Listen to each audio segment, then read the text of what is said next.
Okay, yes, we are bored. We're all bored now.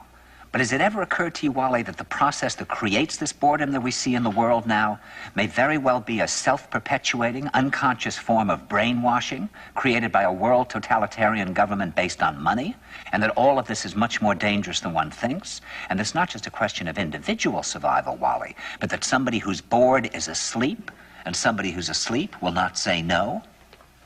See, I keep meeting these people. I mean, just a few days ago, I met this man whom I greatly admire. He's a Swedish physicist, Gustav Bjornstrand, and he told me that he no longer watches television, he doesn't read newspapers, and he doesn't read magazines.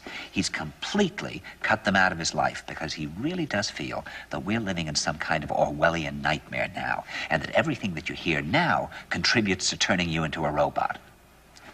And when I was at Findhorn, I met this extraordinary English tree expert who had devoted his life to saving trees. Just got back from Washington, lobbying to save the redwoods. He's 84 years old. He always travels with a backpack because he never knows where he's going to be tomorrow. And when I met him at Findhorn, he said to me, "Where are you from?" And I said, "New York." He said, "Ah, New York, yes, that's a very interesting place. Do you know a lot of New Yorkers who keep talking about the fact that they want to leave but never do?" And I said, "Oh, yes." And he said, "Why do you think they don't leave?" I gave him different banal theories. He said, "Oh, I don't think it's that way at all." He said, "I think that New York is the new model for the new concentration camp, where the camp has been built by the inmates themselves, and the inmates are the guards, and they have this pride in this thing they've built. They've built their own prison, and so they exist in a state of schizophrenia, where they are both guards and prisoners, and as a result, they no longer have, having been lobotomized, the capacity to leave the prison they've made, or to even see it as a prison." And then he went into his pocket and he took out a seed for a tree and he said, "This is a pine tree." He put it in my hand and he said, "Escape before it's too late." See, actually for 2 or 3 years now, Chiquita and I have had this very unpleasant feeling that we really should get out. And we really should feel like Jews in Germany in the late 30s. Get out of here.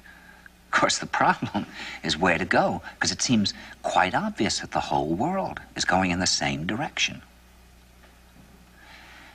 See, I think it's quite possible that the 1960s represented the last burst of the human being before he was extinguished, and that this is the beginning of the rest of the future now, and that from now on there'll simply be all these robots walking around, feeling nothing, thinking nothing, and there'll be nobody left almost to remind them that there once was a species called a human being, with feelings and thoughts, and that history and memory are right now being erased, and soon nobody will really remember that life existed on the planet.